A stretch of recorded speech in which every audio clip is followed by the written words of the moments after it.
Hi, this is Megan Lynch from sixpointcreative.com, and you're listening to EA Interviews. EA Interviews, episode 314. Inspiration, transformation, success stories, and the imperfect action round. 7 days a week.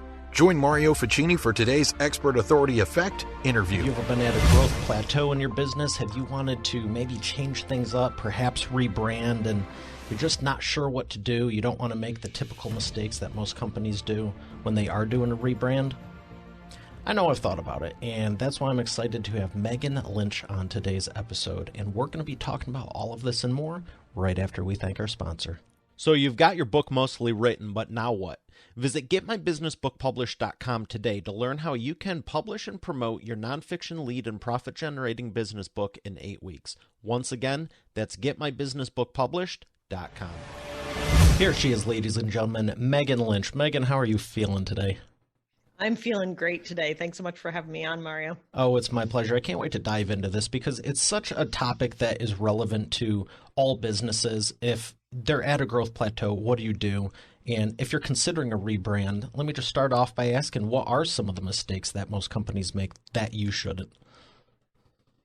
Yeah, I mean, I think one of the big things, mistake number one is assuming that you need a rebrand from the get-go, assuming that a rebrand will solve all your problems. I think sometimes people are trying to solve other problems and just think like, we don't have a strategic marketing plan, or we don't have a strong reputation, and so we're going to kind of update our logo and fix everything. So I'd say that's number one. And then I think number two is really also equating a rebrand with, let's say, like a logo update or a website refresh, and not really thinking about it as something more holistic about really redefining what the future of your company is and redefining what that conversation that you want people to be having about your company is. So what I'm hearing is they're treating it like it's piecemeal, like the website's one thing, the logo's another, the whatever's the next thing, when really they should be looking at the brand strategy and saying, how can we make all this synergistic? Yeah, I think that there's that, and there's also this piece of figuring out kind of what the vision is for the future of the company. Like, what do you want the story of this company to be? What do you want people to be saying about this company? What do you want the reputation to be? And then basically marshal everything that you're doing in your marketing on your website, with your different assets like a logo and things, marshal it all towards that vision and kind of use that as the North Star. And I think sometimes people are like, oh, our logo's outdated, we need to update it.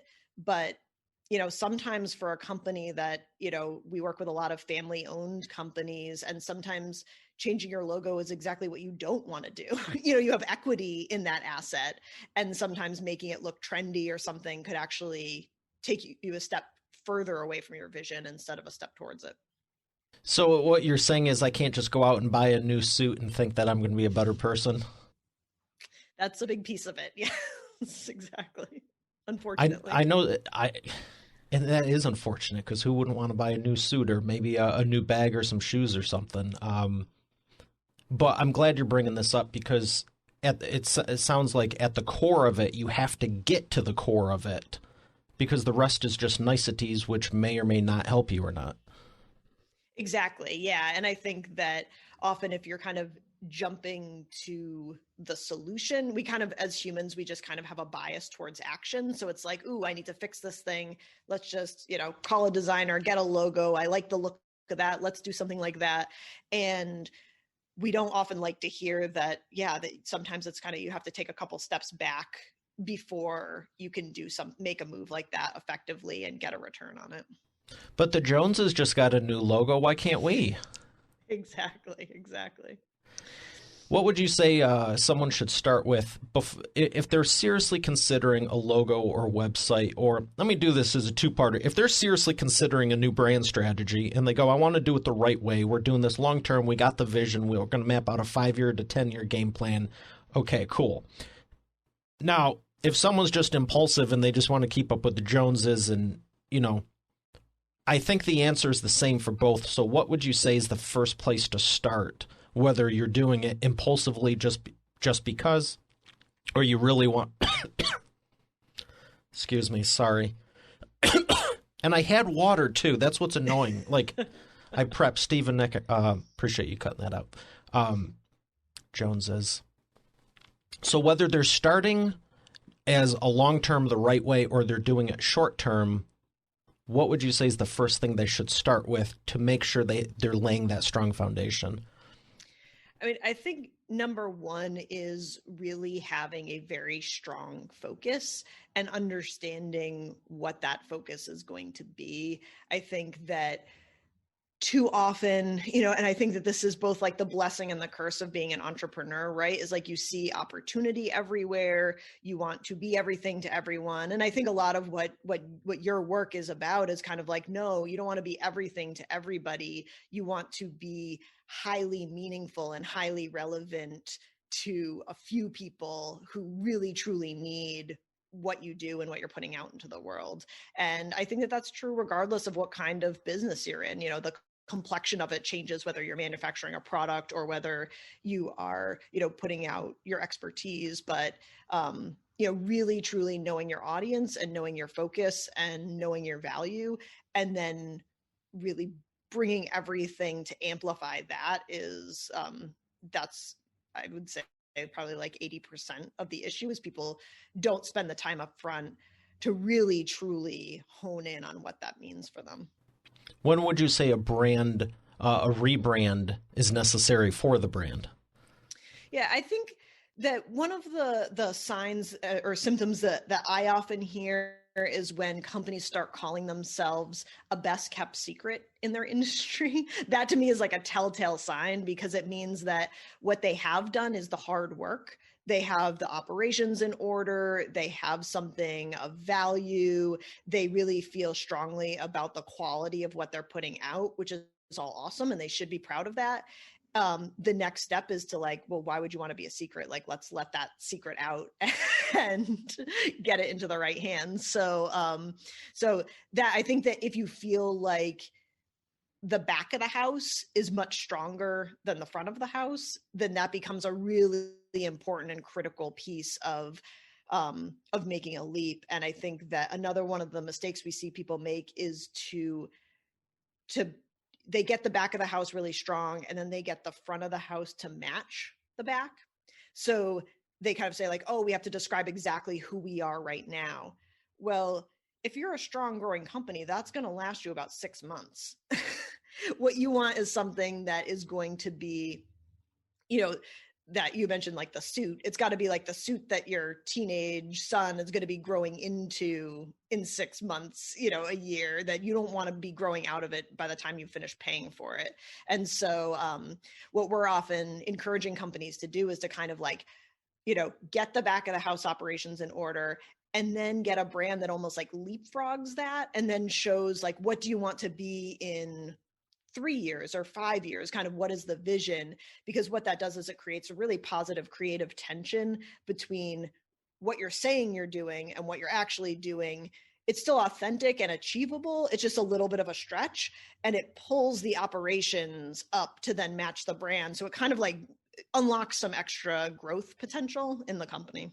Yeah, it sounds like you're backfilling it for the vision you want to carry out, because one of my favorite quotes is from the hockey great Wayne Gretzky. He said, I always skate to where the puck's going to be, not where it is. Exactly. And I'm glad you made that point about the 6 months with the business, because it's like, here's who we are. It's like who you are today is what you were working on 6 to 12 to 2 years ago. Exactly. Yeah, you nailed it. And I love that quote, because I do think that that's what it's all about. And I think a good visionary in a company is usually at least thinking a couple years out, if not more. So then the challenge just becomes getting kind of what's in their head into something concrete, which in and of itself can be a challenge. But yeah, and it's interesting because I know with myself personally, it's like, all right, if we could just get here, I'll never forget when I was launching the app for the show, the EA Interviews Shine app, which you can get on Android and Apple. It was just like, I want it done. And then it was done. It's like, well, that's over and done with. Now we need, if we just do, and Exactly. even recently I looked back, I'm like, I will never forget how much work went into it, but it was so easy to update I added some bonus footage recently. And I was like, it literally took less than 5 minutes. And I'm like, thank God for the hard work I did years ago to make it easy work now. But it was a lot of hard work, and it took like way longer than I thought it would. But it's like, it's done, now what? And now it's, let's work on this and let's work on this. There's always something if you're moving that forward, and the cumulative result is, these little tiny bits add up to, it's all the crap people don't want to do. It's good enough. It's good enough. When you have the attitude throughout the whole company and everything you do, the end net result is, it's good enough. So what would you say if someone's trying to skimp, on the brand identity, on the rebrand, and say, the logo's okay. We nailed the core. Let's redo the logo. Let's redo the site. It's good enough. Do you think you should just apply that to everything, or strategically go, it's good enough for now so we can move on to the next thing, but we'll keep tweaking it and kind of like ping pong back and forth to keep working on them? Yeah. I mean, I think that there's a lot of value in not overworking something, not again, kind of letting perfection be the enemy of the good, so that it takes you so long to get something to market that by then the opportunity has passed. So I do think that having a sense of urgency and creating something that can be iterative is important. I think where I wouldn't skimp is in that like planning and upfront work and diagnostic, because if you don't know what problem you're trying to solve, or if you don't know where you're going, your route is going to look like a zigzag of like, oh, we went there, we turned around, we backtracked, and you're going to be driving way more miles than you need to be to get from point A to point B. I think that that's a lot different than kind of strategically plotting a route, but also having some way stations where we're going like, oh, well, let's just check out over here and see what opportunity is here. And, oh, we get to, see this cool site along the way or something. All of that's adding value to what you're doing. But to me, there's just nothing more frustrating. And, we work with small businesses, family-owned companies, and exactly what they don't have to waste is like time and money and, people resources. It's like all of those are in such limited supply that it's like being very strategic about where and how you're expending capital is really, really important. So I think, one of our company mantras internally is slow is smooth and smooth is fast. I think it's stolen directly from the Navy SEALs, and who better to steal something like that from? And but I think that is really true. It's like you kind of like slow down and ask the right questions and get the right information and plot the right route.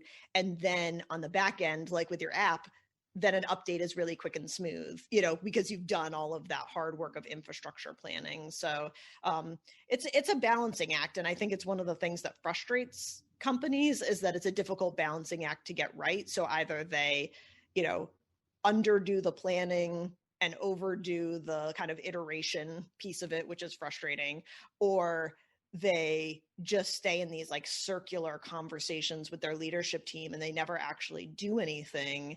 And that's frustrating. That's not helping anybody either. So it's just finding that sweet spot in between the two.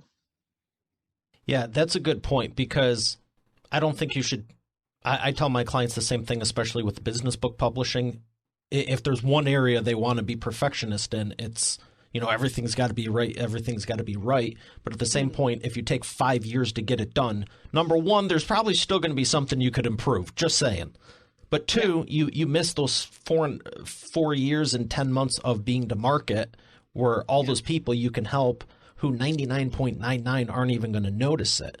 And right. Yeah. But at the same point, if it's, like, especially with a website, I'm going to just chime in on this one, because a website, it's like you can launch it and it's good.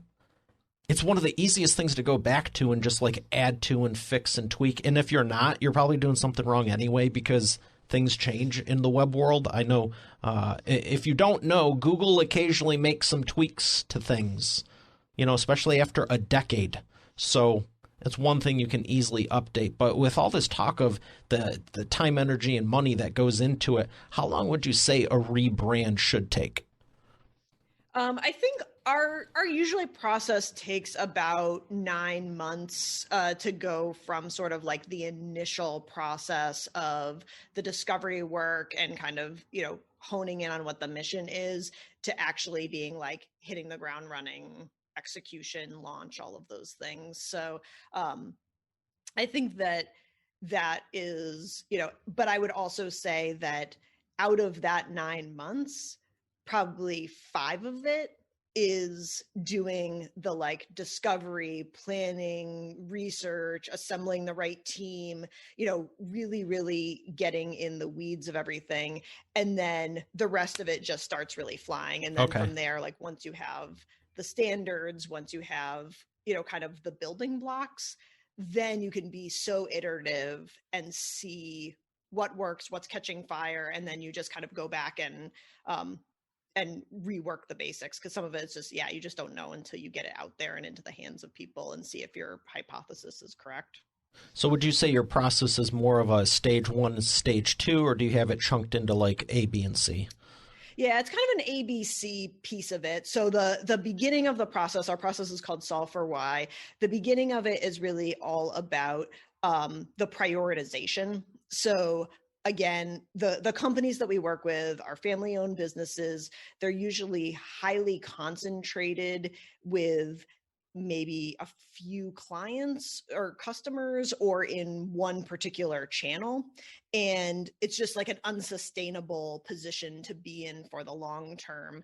So, but they also see about 6 different ways that they could grow or opportunities in the market. So basically we spend the first chunk of time really working with them to prioritize those opportunities, and then to get really good data and information to help really fine tune the plan and to quantify what this is going to mean to the business in the long term. And so once we've done that prioritization piece, then it's really about alignment. And that's both an internal alignment of their team, because there's nothing worse than kind of, pivoting your company or diversifying and then having a team that's like undermining everything that you're doing by talking to customers and going, I don't know why we're doing this. Yeah, I don't know. It's some idea that they got. I don't know if it's going to, stick around. So you really need to get your people internally on board with why this is important, both to their future and to the future of the company, and also important to the customers and the people who they're serving. And then it's about kind of creating guardrails, aligning the team around some guardrails for the process. What are we going to change? What are we not going to change? What's going to stay the same? And then it's about assembling the execution team.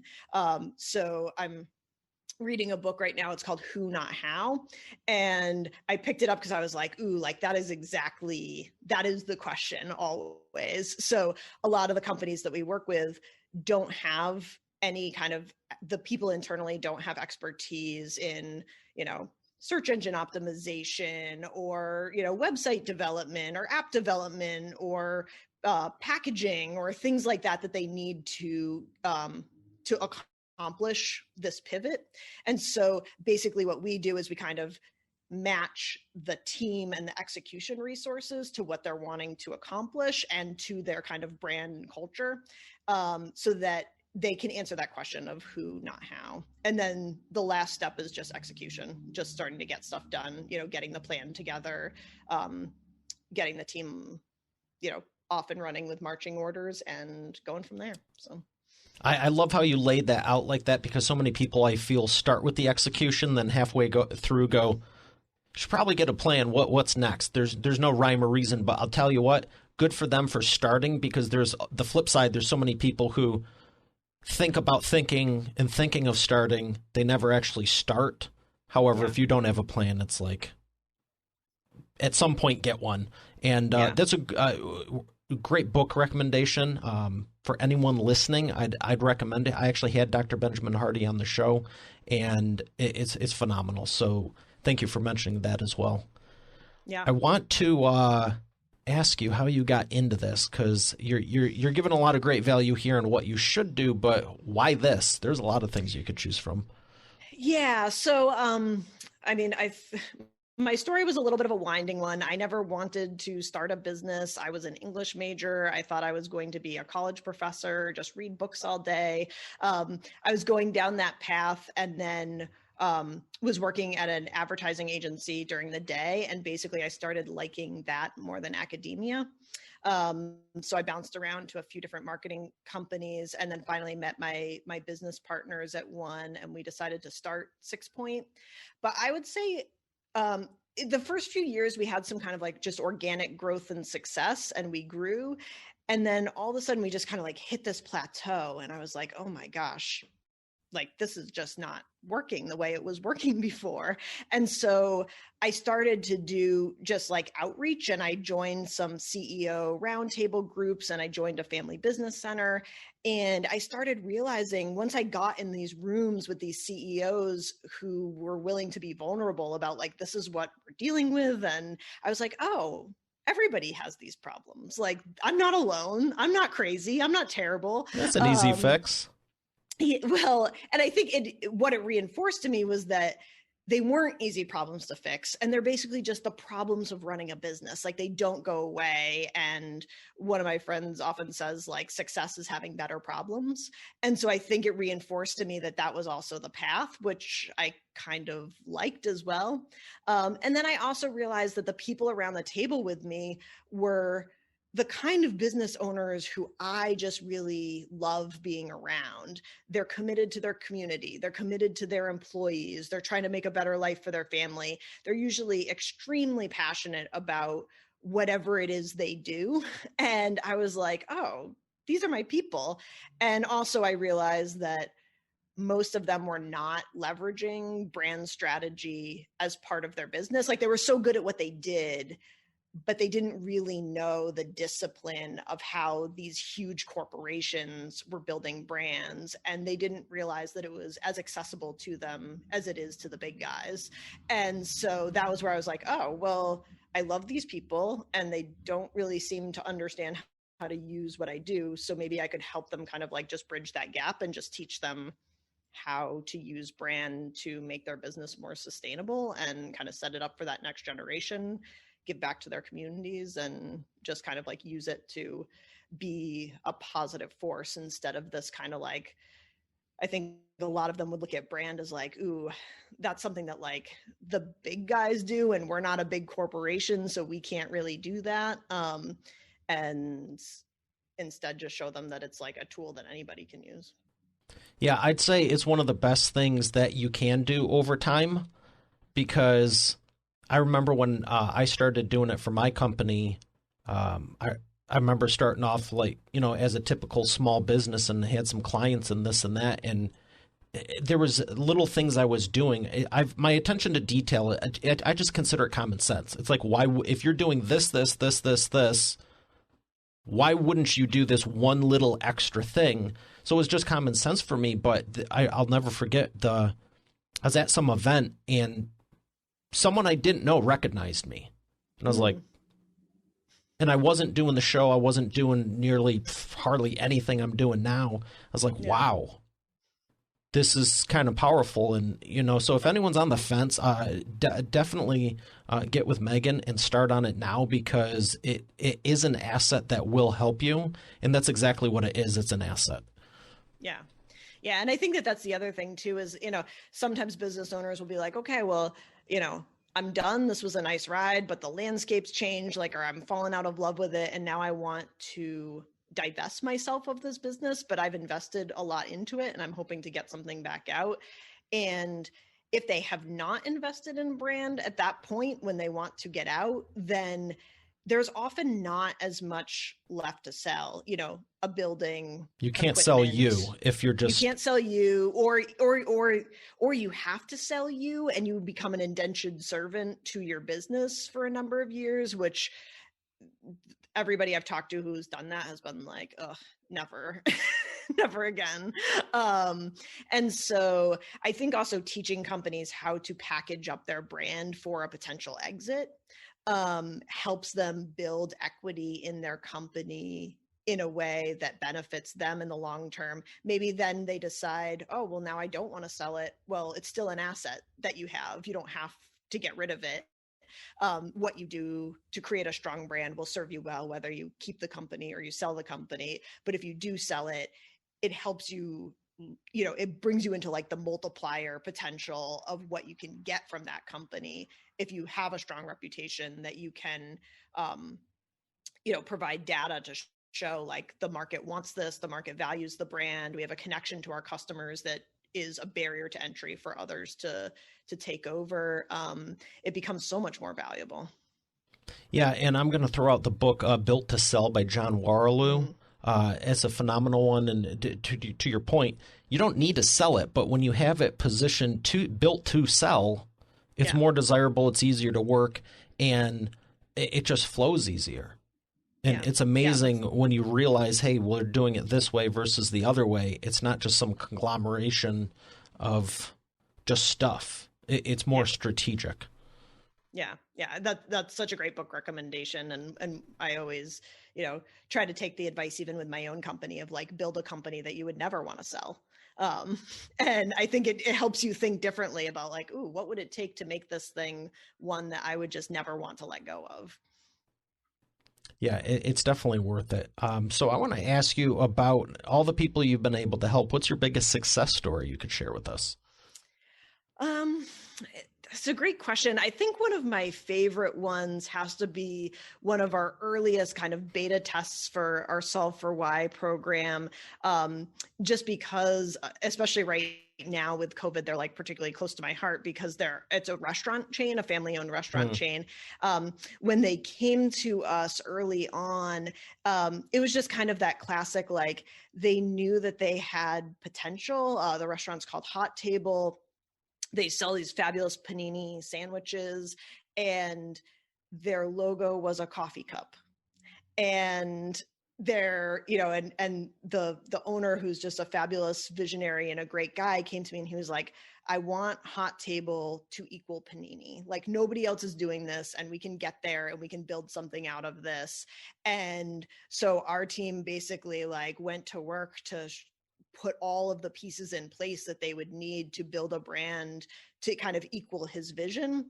And they went from 3 stores at the time, all kind of in a local area, to now being throughout New England. They're opening up their, I think like 8th or 9th store this year. They've got a couple more in the works. Like they've more than, 3 times their size in, the 4 or 5 years that we worked together.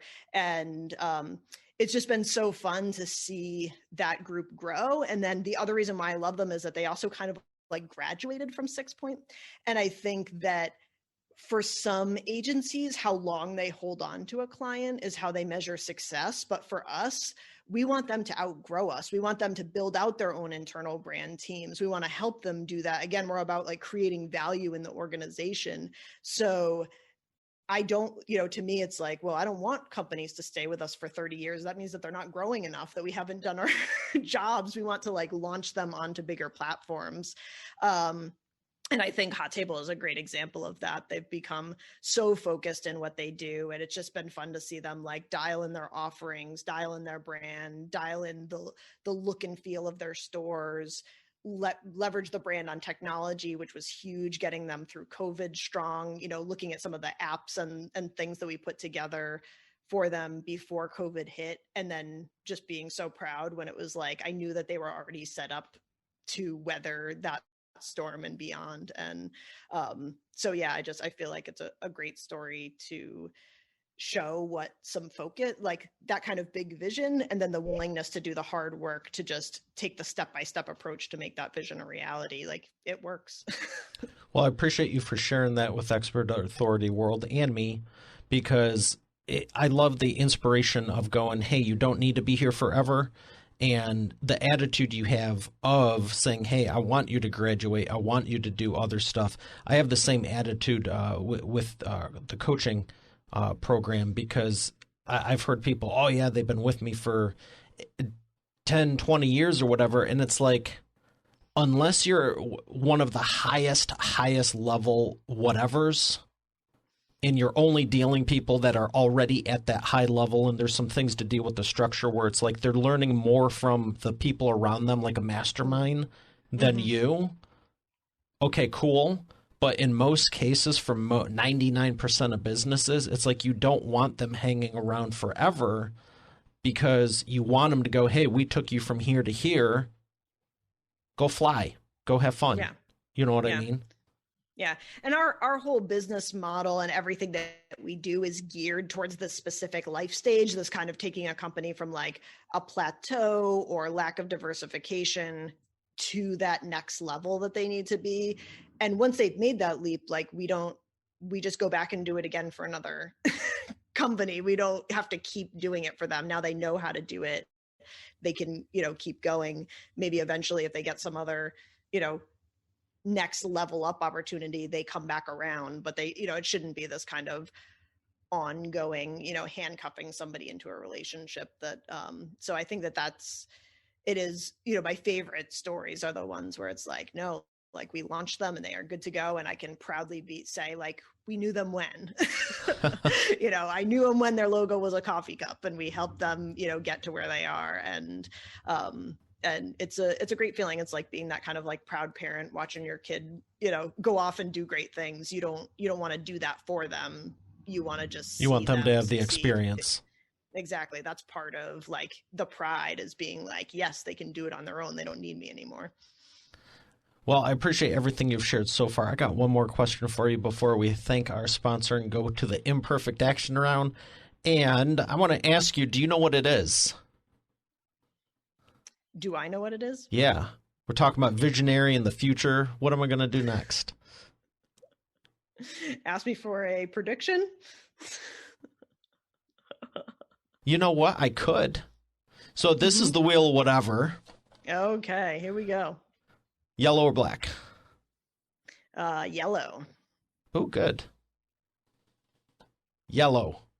So let's talk about predictions. Where do you predict branding going over the next 10 years? I think that in a way, the basics are going to stay the basics. It's still going to be about clarity and it's going to be about focus and it's going to be about consistency. But I do think that the brands that are going to succeed are going to be the ones that are willing to niche down and not try to be for everybody, but instead, I think that the best part about having, the access to like digital marketing and digital platforms is that you can really truly find like the perfect people for your brand and just let everybody else go. And I think those are the brands that are going to create the strongest connections, the strongest value, and maintain the strongest relationships with their customers. And that's going to be kind of what builds value in brands moving forward. Excellent. Well, thank you for sharing that. We're going to thank our sponsor and come back for the imperfect action round. Titles, cover designs, and promotion, oh my. You are all excited to achieve your goal, maybe even dream, of becoming an author to serve more people with your business. But it's turning out to be a lot more than you expected, huh? I get it. I've done it numerous times personally. Visit getmybusinessbookpublished.com today to take the first step on making this process enjoyable, dare I even say fun, and most definitely profitable. Your business and audience depend on it. But you know what? Don't take my word for it. Take it from a few of my authors, like Lori. And I went from having an idea and a possibility to actually getting my book published. Or Catherine. Thank you for making my mom #1 best-selling author. Or Mary Alice. What he got done for me in 3 days regarding my book launch, unmanageable. John Cody. I've worked with Mario over the phone and online, and he's been very helpful in getting me where I needed to go with promoting my books. Rocio. There's no way in the world I would have been able to do this with somebody else. I've attempted it in the past. It didn't serve me. As a matter of fact, I ended up more frustrated than anything. So this has been a very seamless process. Adele. If you're looking for an amazing business coach, I highly recommend Mario Ficini. Or Bill Benner. I can't make a higher recommendation than to work with Mario Ficini. He has been great for me, and right now I won't work with anybody else except for Mario. Hey, their words, not mine. Visit getmybusinessbookpublished.com today to take the first step and I look forward to hearing your transformation as our next video success story. Once again, that's getmybusinessbookpublished.com. And we are back with the imperfect action round. Megan, are you ready to take imperfect action? Of course, always.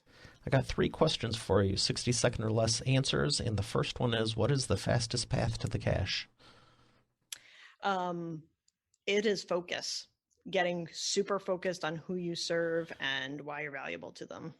Excellent. Number 2, what is the biggest problem you see your prospects making and the fastest way for them to fix it? The biggest issue that they have is that they are afraid of loss. And so they are unwilling to kind of let the past go or make somebody mad. And they forget that the fastest way for them to pull people closer to them is to start talking to those people who they're afraid of losing. Excellent. Number 3, what is the best way to maximize customer lifetime value? I would say it's almost the same answer of like, talk to them. I think companies are too often assuming that they know what their customers want and need from them, or that their customers are happy with them or, good to go, and that their lives haven't changed. And so companies need to be talking to their customers all the time. Very good. Now, we threw a couple of them out there earlier, but what are some books you'd recommend to Expert Authority World? One of my favorites is John Cotter's Leading Change. It is a great book about how to create massive change in your company and the steps that you need to do and the order that you need to do them in. And then the other one that I love is Smarter, Faster, Better. And that's both a fun read and has tons of great tips on how to make your team more productive and how to kind of use the way teams work to, just get smarter, faster, better within your own company. Very good. Appreciate those. Where would you like people to learn more about you? Sure. People can learn more at 6pointcreative.com. So that's SIXPOINT creative.com. And we also set up a landing page for your listeners at /expert authority. So. Oh, excellent. Thank you. Yeah. Well, it's been a pleasure. I appreciate for everything you've shared, and this has been a lot of fun. All right. Thanks so much. All right, Expert Authority World. We have another great episode here today. I'll see you tomorrow. Have a great day. God bless. You're already the expert, but have you transformed your expertise into a tangible asset that will generate qualified leads while increasing profit for you 24/7? And if so, how well are you promoting it? With the Expert Authority Effect publishing method, it's easier and more profitable than ever. Visit getmybusinessbookpublished.com today and take the first step to publish and promote your nonfiction lead and profit-generating business book in 8 weeks. Visit getmybusinessbookpublished.com and take the first step knowing it will be your very best and you're leaving it all on the field. Oh yeah, and it's also free. Once again, that's getmybusinessbookpublished.com. Hey, thanks for listening to today's episode. I hope you got a lot out of it. I know I sure did. If you haven't done so already, I invite you to subscribe to the show. And also be sure to check out eainterviews.com for complete show notes, the full interview video experience, links to the resources we mentioned, and more. Have a blessed day, and I'll see you tomorrow.